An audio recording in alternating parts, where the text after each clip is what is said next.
Suspense.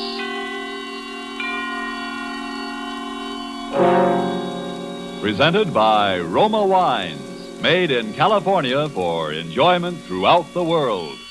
Salud, your health, senor. The world toasts Roma, and Roma toasts the world. The wine for your table is Roma, made in California for enjoyment throughout the world. This is the man in black here for Roma Wines to introduce this weekly half hour of Suspense. Tonight in Hollywood, our stars are Mr. Robert Young and Margo. The suspense play which stars Robert Young and Margo, and which is produced and directed by William Spear, is A Tale of Ordeal by Fire by Cornell Woolrich. And so, with the night reveals and with the performances of Robert Young and Margo, Roma again hopes to keep you in suspense.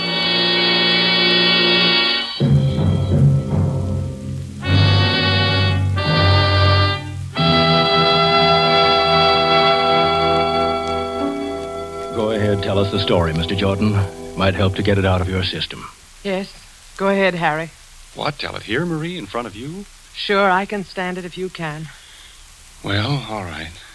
I'll tell it from when I first began to know, for sure, 2 weeks ago.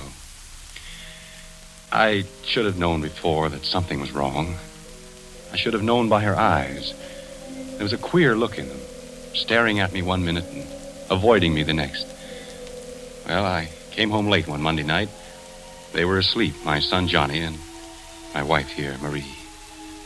I lay in bed reviewing my day's work.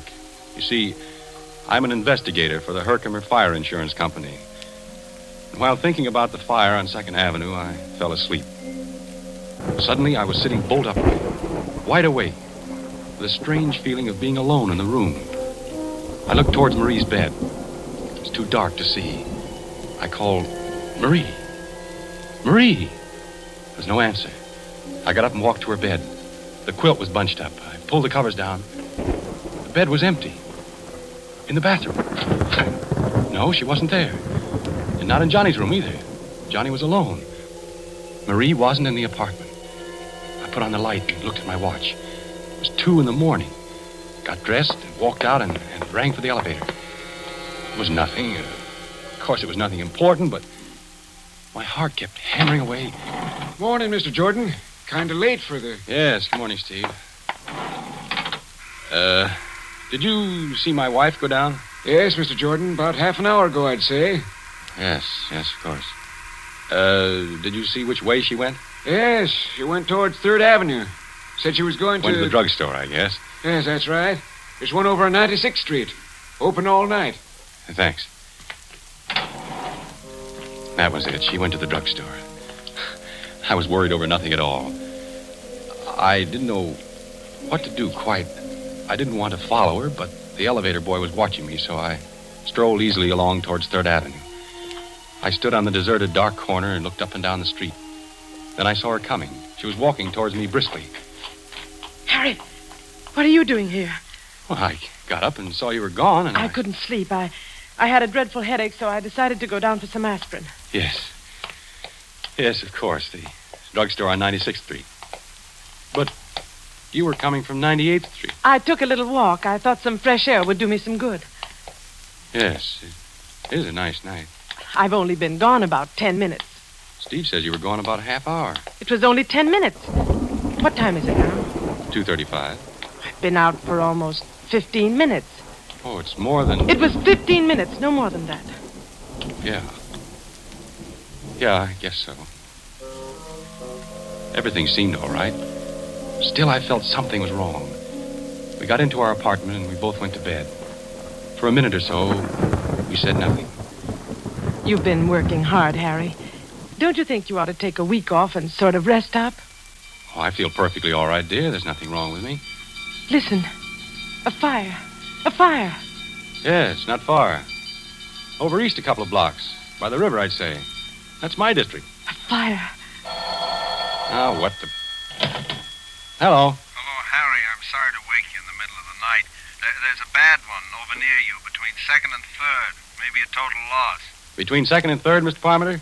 An apartment building? Yeah, 98th Street. 340 East 98.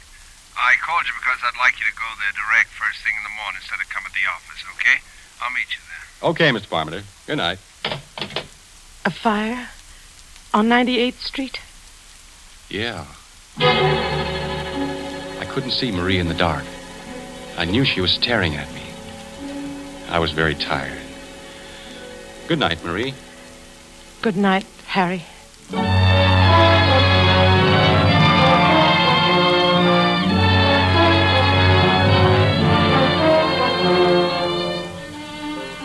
This is a story of a husband and a wife.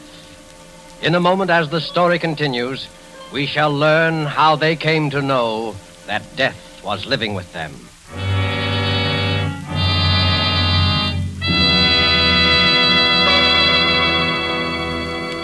Tonight, the Roma Wine Company of Fresno, California, brings you Robert Young and Margo as stars of Suspense, radio's outstanding theater of thrills.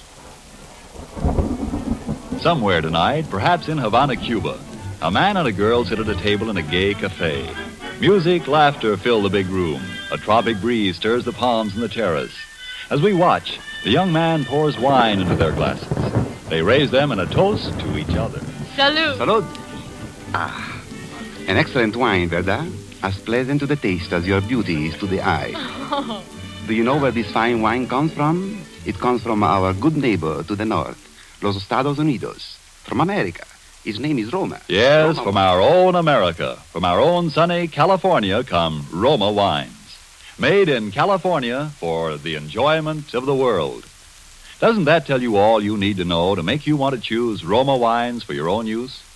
Whether your particular preference is for a nut brown sherry, a delicious red claret, a full-bodied burgundy, when you choose Roma, you know you are getting the world's best wine value.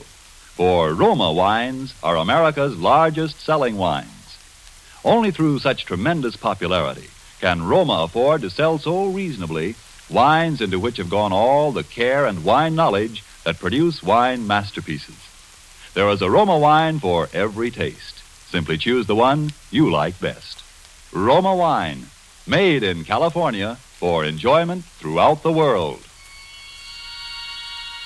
And now it is with pleasure that we bring back to our soundstage Mr. Robert Young as Harry Jordan and Margo as Marie, his wife, in The Night Reveals, a story well calculated to keep you in suspense.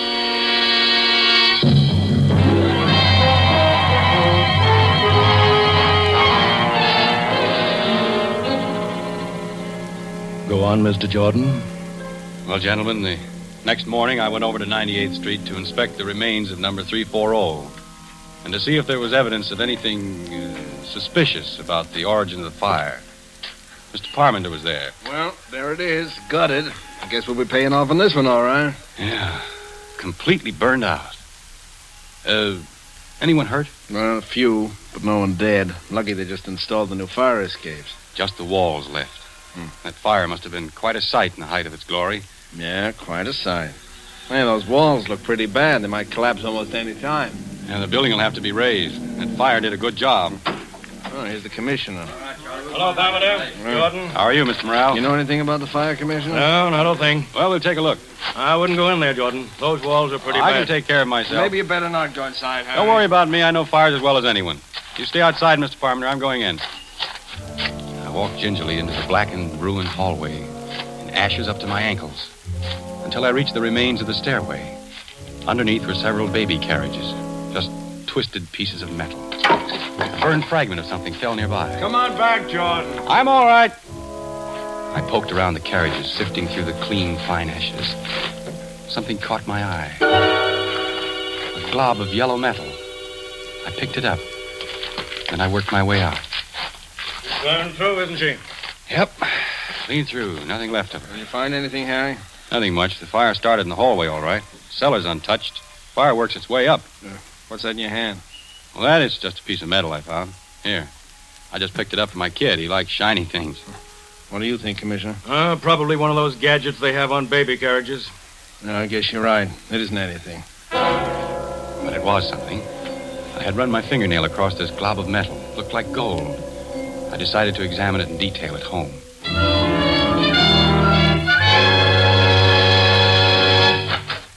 Daddy. Hiya, Johnny. Mama says I was bad today. Harry, you're home early. Yes, I got through sooner than I expected, and What is it, Harry? Your locket. You're not wearing it. You never had it off before. My locket? Well, don't you remember? Daddy, can I go over to see Davy Taylor for a minute? Yeah, go ahead, Johnny. All right. Gee, thanks, Daddy. You shouldn't have done that. I didn't want him to go. He hasn't had his dinner. Never mind, Johnny. What did you say happened to the locket? Well, I gave it to you. To me? Yes, I put it in your pocket to have it fixed. The catch was loose. I don't remember. You've been very forgetful lately. Very forgetful. Maybe you thought you gave it to me. No, I put it in your pocket, Harry. I forgot to mention it to you. I wanted you to take it to the jeweler's and get the catch fixed. I just put it in your coat pocket while you were shaving. When? Yesterday? Yes. Yesterday morning. Then it should be in my pocket now. I wore this suit yesterday, too.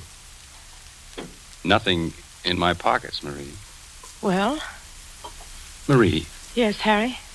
Is anything wrong with you? Don't you feel... With me? No, of course not. I'm all right. I'm perfectly all right. There's not a thing wrong with me. You look worried, as if you've got something on your mind. Oh, it's nothing. I've just been having a headache. Maybe you ought to see a doctor. Oh, no, it really doesn't amount to much. Well, I think I'll take another look for the locket. Which suit did you say you put it in? Your blue suit, I think. Or maybe it was the gray, though. I don't quite... I couldn't make it out. What had she done with the locket? Had she pawned it? Had she given it away? Then I remembered something. I went into the bathroom and locked the door. I looked at this shapeless little glob of yellow metal. I rubbed the blackened spots away, all of it, until it was gleaming. I studied it, turning it over and over. I noticed a thin crack. It was small, so I took a nail file out of the medicine chest and began to file it.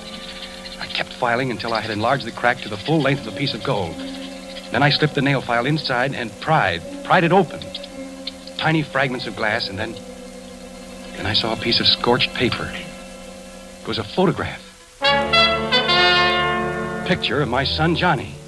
This glob of metal was my wife's locket.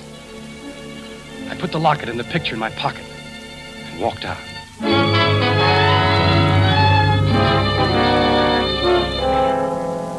For the next hour, I sat trying to read a book while Marie busied herself, first feeding Johnny and then helping him with his homework. What's the largest continent in the world? Oh, I know. It's Asia. And the next largest? Oh, that's easy. Africa. It's full of jungles. That's where Tarzan lives. Isn't it time for Johnny to be in bed? Oh, yes, I had no idea it was so late. Run along to your room, Johnny. I'll be in a minute. All right, Mother. Good night, Dad. Good night, Johnny. Sleep well. He's getting along very well in school, except for arithmetic. He seems to be having a little trouble. Oh, Johnny will be all right. Yes. Johnny will be all right. I know he'll be all right. I watched her. She seemed very uneasy. I walked over to my pipe rack where I kept several books of matches in a jar. There weren't any there. All this time, I knew she was watching me closely. I looked behind the rack. There wasn't a match around. What the devil happened to all my matches? I have a match here. Let me light it for you. Did you take the matches out of the jar, Marie? Well, Did you? Yes, I needed them in the kitchen. Shall I light your pipe for you? No, I'll light it myself. I picked a match out of the booklet. It was a clean white match with a green head. I struck it against the side. The match sputtered up into a yellow flame, fringed on the bottom with blue. Marie stared at it, till I felt the sharp bite of the flame on my thumb. Would you like a cup of tea, Harry? No, dear, I don't think so. I watched her. Her hand casually brushed along the table and picked up the matches. Marie! Oh. Leave the matches on the table. I need them. I'm rather short of matches, and the pilot light isn't working. Is this the only book of matches in the house? I'll have to get some tomorrow. Where are you going, Harry? Get a drink of water. No. I'll get it for you, Harry. Never mind, Marie. I'll get it myself. I went into the kitchen. There was a paper bag alongside the gas range. Matches. All thrown in, helter-skelter. Books of matches and safety matches, all mixed together. I walked back and sat down in my chair. She sat a few feet away, torturing a handkerchief. She looked so helpless and terrified that my anger passed away. Marie, you've been having headaches lately. Perhaps you ought to see a doctor.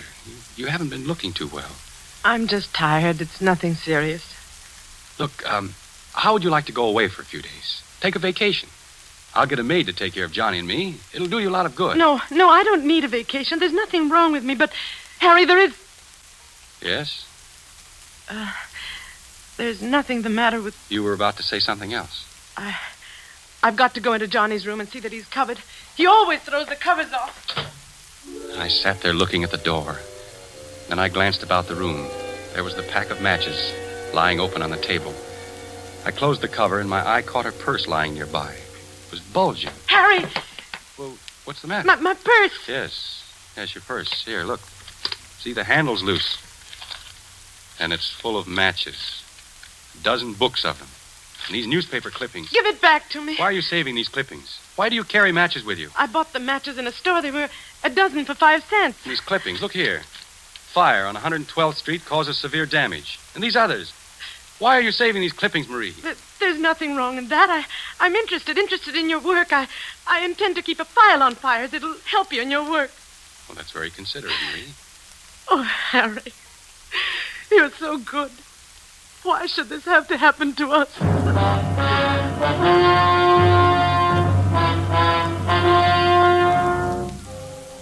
Towards midnight, I went to bed. Marie didn't follow me. I lay in the semi-darkness, wide awake, trying to think what I should do. I couldn't collect my thoughts. Every time I closed my eyes, I could see the flame of the match, yellow and blue, crawling along the matchstick. Then Marie came in with a cup of steaming liquid. Drink this, Harry. It'll help you sleep. Oh, what is it? It's cocoa. It's very good for you. I'm not the one that's having trouble falling asleep. We both couldn't sleep last night. I'm taking some of this myself as soon as I go to bed. All right, leave it on the nightstand. Be sure to drink it while it's hot. Yes, Marie, I will. Good night, darling. Good night, Marie. Cocoa. Then suddenly I knew. I looked around quickly for something to pour it in. There was the radiator pan. It was empty. I poured the cup of liquid into it. Then I lay back and waited. Waited for her next move. About a half hour later, I heard the door open softly and Marie tiptoed towards my bed. Harry. Harry. Are you asleep? I didn't answer, but breathed evenly. She hovered for a moment over me, then she tiptoed out, carefully closing the door behind her.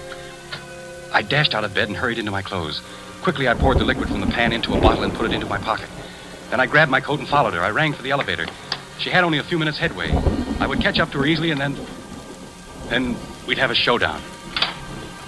Steve looked at me with controlled amazement. Hello, Steve. Hello, Mr. Jordan. My wife went down a moment ago, didn't she? Yes, Mr. Jordan. Just took her down. She went towards 3rd Avenue, didn't she? I think so. She sort of stopped me for a minute and then turned towards 3rd. Had to get back to the elevator because you were ringing. When I reached the corner, I looked up and down 3rd Avenue, and I saw her. She was walking north. I crossed to the other side of the street and followed her, keeping at a distance. At 98th Street, she turned east. Down the middle of the block was the remains of last night's fire. She paused in front of the gutted building for a long time, just stood there, looking at it. Then she walked inside. I waited for a few seconds and then followed her. It was pitch dark in the burnt-out hallway. Ahead of me, I could see the glow of a match. Then I saw what she was doing. She was collecting the charred debris near the baby carriages. How foolish. There wasn't anything that could burn there now. She lit another match. I watched the flame light up her face. A face so intent upon her work that she didn't hear me approach. Marie? Who's there? It's me, Harry. Harry, why did you... Come along, Marie. We'd better get out of here. The police. I took her hand, and without a word, she came along. We walked home in complete silence. We both knew. When we came to our apartment house, I stopped and rang for the elevator. In the light of the hallway, I could see her face. My wife's face. Ashy gray. Her eyes bright and painful. You run upstairs, Marie. I'll be along in a minute. Harry, where are you going? I'll be right back. Please, Harry, don't do anything. You run along, Marie. You're not going to... No, I'm only going to the drugstore to get something. I'll be back in a few minutes.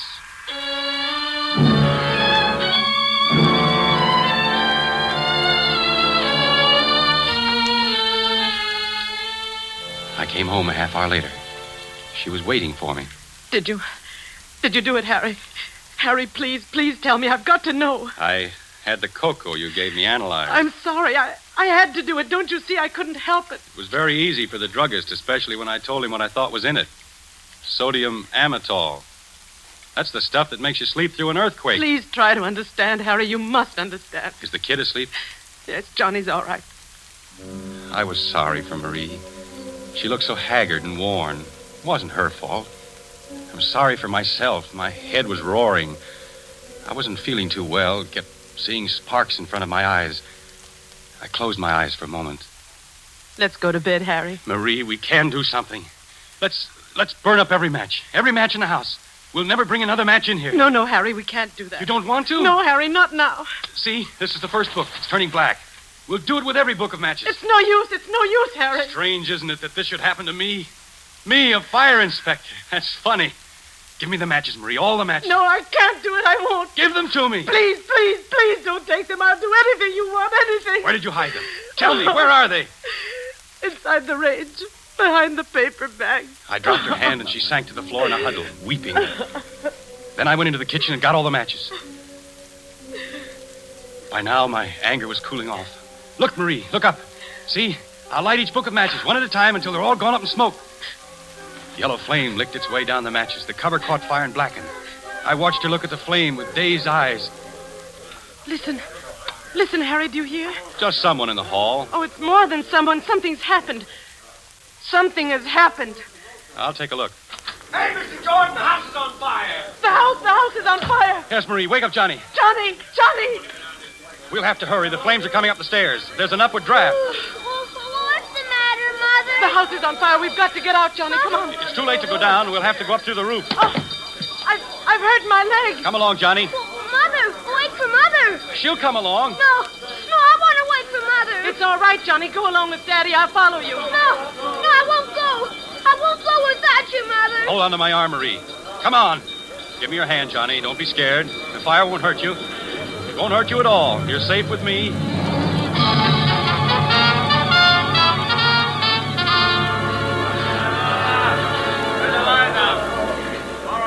We made our way upstairs, very slowly because of Marie's sprained ankle. Finally, we got to the roof. There were some firemen on the next roof. About 10 feet separated the two buildings. Don't get panicky. We'll get you off safely. How we gonna have to jump across, Daddy? Because Mother won't be able to jump. Her foot. It's all right, Johnny. Don't be scared. They're putting a board across the two roofs. We'll just walk across. All right, now. One at a time. Tie the rope around you and come across. Johnny, you go first. Don't be afraid. There, now the rope will hold you in case you slip. Mother, you gotta go first. I'll go right after you, Johnny. You promise? Go ahead, Johnny, and others will follow you. Don't turn around. Keep walking. All right. Kid's safe. Now you, lady. Be careful, the board. Hey, the board slipped off. Hurry, one of you guys. Get another board. Mother! I want my match. Your mother's gonna be all right, kid. You pushed the board off, Harry. I saw you do it. No, I didn't, Marie. I didn't. All right, lady. Just tie the rope around you. Don't be afraid. Don't look down. Ready? Okay, boys. She's all right. Now you, mister. That's right. Tie the rope around you. Okay. All set? Okay.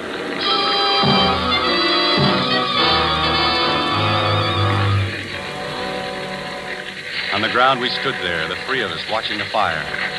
Sparks were shooting up through the hole where it had bitten through. Great flames shot out, stabbing at the sky. The top of the roof was burning now. Red flame crawled along, searching out the inflammable spots.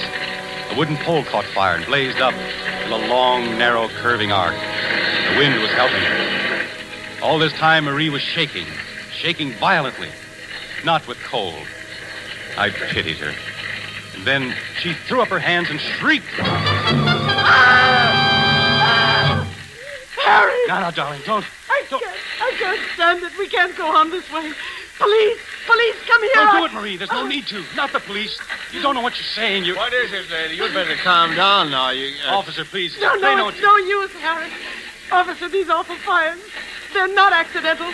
There's a pyromaniac, a criminal. What? And I know who it is. You've got to arrest the person. Arrest. So there won't be any more.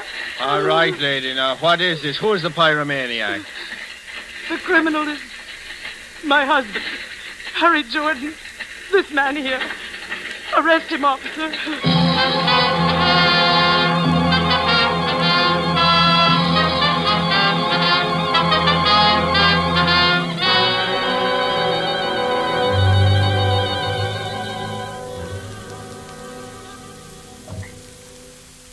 Well, that's about all there is to the story, gentlemen. Then I was brought here. Must have sounded kind of, well, painful for you to hear it all over again, Marie. No, it was all right, Harry. I wonder, I got a cigarette. Could I... No, I'll light it for you, Harry. You don't have to worry. I won't try and keep the matches here. She's been awfully good to me, gentlemen. You'll take good care of her, won't you? She tried everything to help. She hid the matches so as to keep them from me. She even tried to give me sleeping pills so I wouldn't... It's all right, Harry. I'm sorry about the locket, dear. Must have fallen out of my coat when I was in that building at 98th Street. It's all right, Harry. You can buy me another one sometime. You can't blame anybody for liking fires. It's not their fault. Fires are beautiful to watch. So bright and clean. They burn up all the filth and dirt. And they're magnificent to watch. Especially the big ones. The way the flames roar and crackle, lighting up everything around you. The beautiful fire. The beautiful fire.